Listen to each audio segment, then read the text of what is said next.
Regardez cette image. Ce drone devient viral, je trouve ça curieux. Ses dimensions sont sur Internet, mais cette fois, il devient viral là-bas en Chine. Un drone que quelqu'un assemble avec des pièces et avec ses imprimantes 3D, et qui, d'après ce qu'il rapporte, a des capacités très intéressantes. Regarde, vérifie, il peut marcher comme une araignée, il peut lancer des petits missiles, hein, bien sûr ce sont des jouets, il peut voler, voilà, il peut nager ou aller comme un bateau, tu vois comment il avance, il peut nager séparément, il marche comme une araignée, il monte des marches, regarde, il monte des marches comme un semi-tout-terrain. Très facilement, il peut se cacher. Il peut se cacher très facilement. C'est comme, au final, pas une araignée, non, mais qui vole, ou je ne sais pas, non, une araignée volante. Regarde, elle est là et elle vole, elle va dans l'eau, c'est vraiment fou. C'est comme si elle volait bas. Une personne l'a conçu sur Internet. Il a montré le processus de création de l'idée, comment il a développé le concept, il l'a fait, il l'a créé en virolage. Je crois qu'ils appellent ça comme ça. C'est essentiellement l'impression 3D. Dans ce programme, tu as la liberté de faire ce que tu veux, comme fabriquer des lunettes, n'est-ce pas? La monture des lunettes peut faire quelque chose d'extraordinaire. Oui, tu peux faire des choses très créatives avec cette partie des écouteurs. Et si tu sais que cette personne a un besoin particulier pour ses écouteurs, eh bien, tu peux lui créer un écouteur spécial. Eh ben, il y a même des bras bioniques, c'est-à-dire pour des personnes qui sont imprimées. Qui sont imprimés, n'est-ce pas? Exactement. Donc bon, il y a aussi son côté négatif, parce qu'il y a des gens qui ont fabriqué des armes. Oui, des armes. Comme toujours, comme tout, il y a toujours des choses positives et d'autres négatives, mais bon, le point c'est que cette personne s'est lancée. Avec ce développement, il y a un modèle très intéressant. Ils ont tout mis, toute l'explication de comment ils l'ont fait. Il montre le gamin qui fait ça, il montre même le chat qui l'a aidé, celui qui lui a donné l'idée, toi, les armes, toi, ange, et bon, il montre comment il assemble tout. Je ne sais pas si ce sont...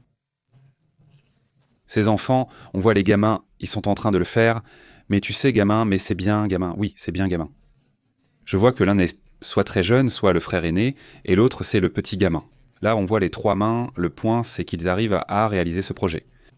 Et donc, c'est ce que je dis, comment puis-je dire, Se démocratise. Beaucoup de progrès technologiques se démocratisent. Actuellement, nous le constatons en Chine, mais nous l'avons déjà observé ici même au Mexique. Nous l'avons vu en Colombie également. C'est courant de le constater, n'est-ce pas? Et que ce gamin de 15 ans fait on ne sait quel développement ou crée on ne sait quelle application qui devient super intéressante pour celui-ci ou pour un autre, non? Tu te souviens de ce gamin qui a créé une entreprise de drones ici au Mexique et qui l'a ensuite vendue aux États-Unis pour une somme énorme? Oui, c'est-à-dire il y a de la créativité et on la voit de plus en plus dans d'autres parties du monde, parce qu'il y en a toujours eu. C'est juste que maintenant il y a plus d'outils, il y a plus d'informations, il suffit juste de se connecter et de chercher des informations. De nombreux forums existent où les gens s'entraident. Il n'y a rien. Comme ça, et... Non, quelle est l'erreur? Non, regarde, tu as fait ça de travers. La coopération est incroyable. Brisha mentionnait précédemment Bill Gates dans une note. Comment s'appelle-t-il déjà l'autre Gates? Léonard de Vinci, donc, et se concentrer, n'est-ce pas? Se concentrer vraiment sur le développement de quelque chose que tu veux faire et le faire, n'est-ce pas? Le réaliser vraiment. Alors, je trouve ça au moins très intéressant, non? Pouvoir découvrir soudainement ces petites notes. Tu te souviens? Aussi, il y a quelque temps, on a parlé d'un gamin qui avait fabriqué un drone avec des hélices cachées. Comment c'était celui-là? Tu ne te souviens pas? Maintenant, il y en a beaucoup comme ça, mais à ce moment-là, c'était unique et a fait le buzz, on en a beaucoup parlé.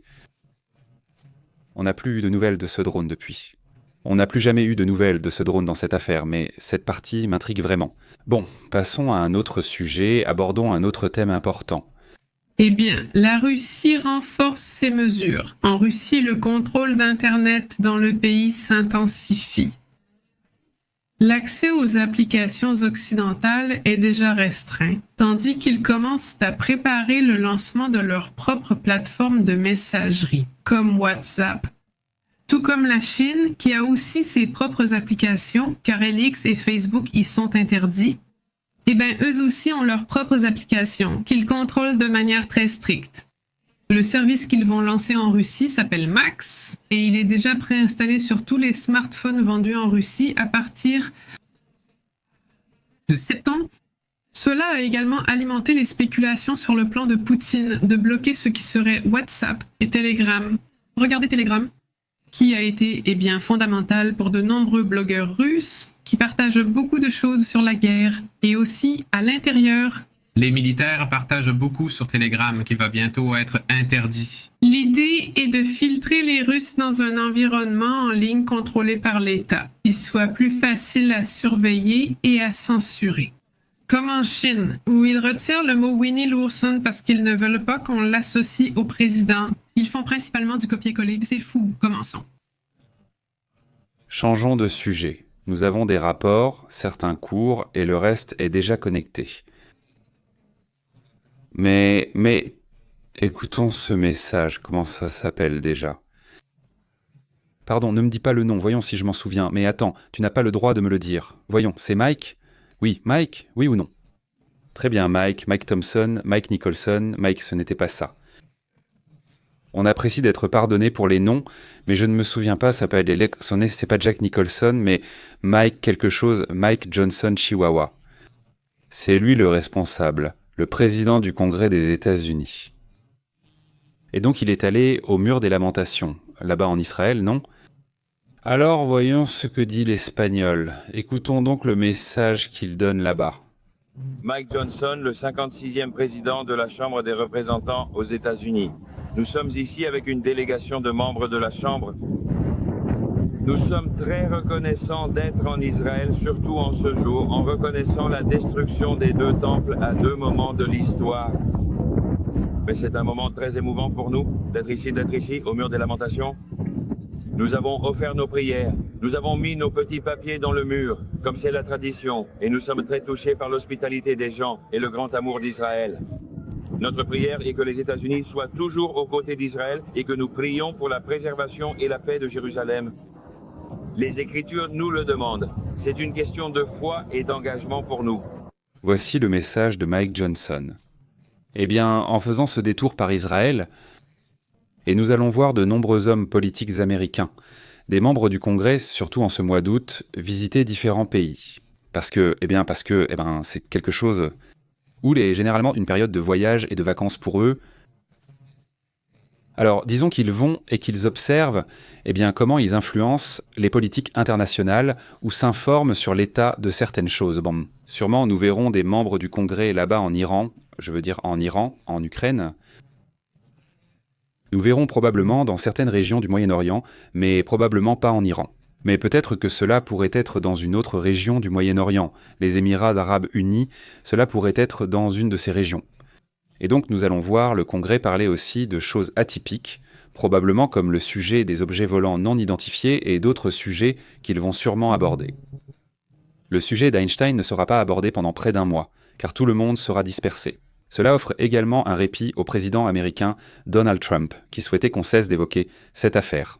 La pression va donc diminuer un peu, pour le moment. Exactement.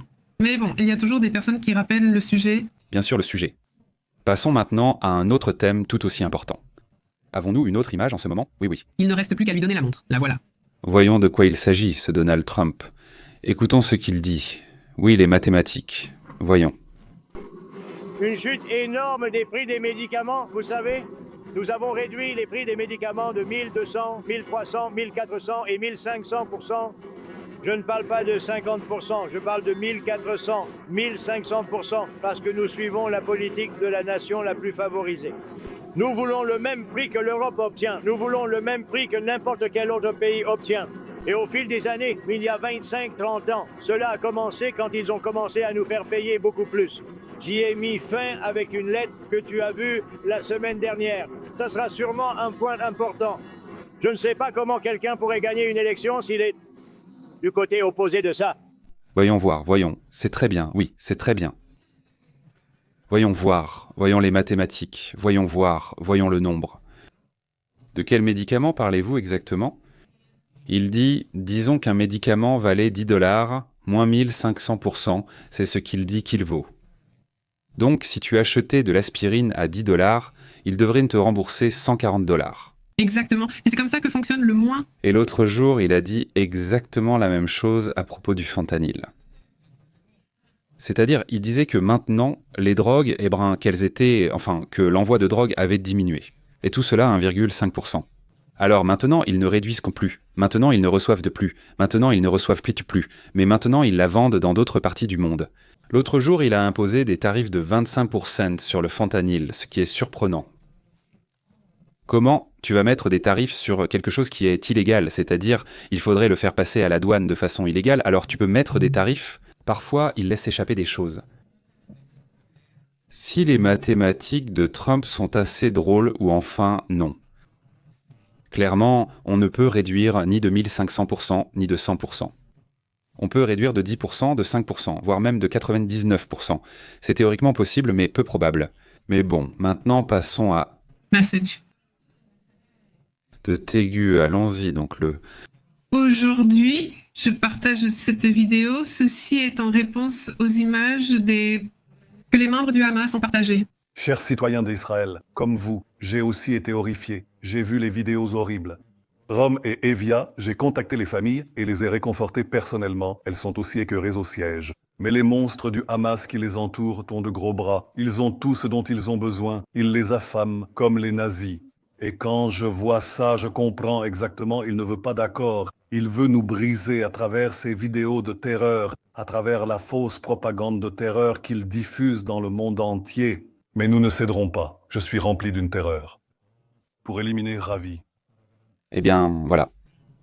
L'affaire est évidemment un sujet énorme. Ce dont nous vous parlions il y a un instant, à propos des images de ces otages, terribles, très durs, évidemment.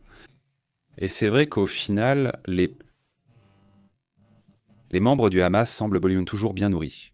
Je veux dire, pas comme les Palestiniens qui, eux aussi, ont souffert de la situation à cause du manque d'aide, qu'Israël n'autorise pas à entrer. Parfois, les membres du Hamas s'en emparent aussi pour eux, que ce soit d'un côté ou de l'autre. Mais le point, c'est que c'est la population qui en souffre vraiment. Et évidemment, il en va de même pour les otages, les personnes enlevées, qui sont là depuis déjà près de 2 ans. C'est un sujet affreux. Eh bien, ce message a effectivement provoqué beaucoup de nervosité parmi les familles des otages, du fait que Benjamin Netanyahu affirme qu'il cherche la victoire militaire décisive, et le Forum des familles des otages l'a qualifié d'escroquerie. Ces plans d'élargir la guerre de la part de Netanyahu, qui a exprimé cette émotion en voyant les vidéos. Mais pour les familles, elles sentent qu'il ne fait pas ce qu'il faut pour les faire sortir. Exactement. Bon, passons aux commentaires.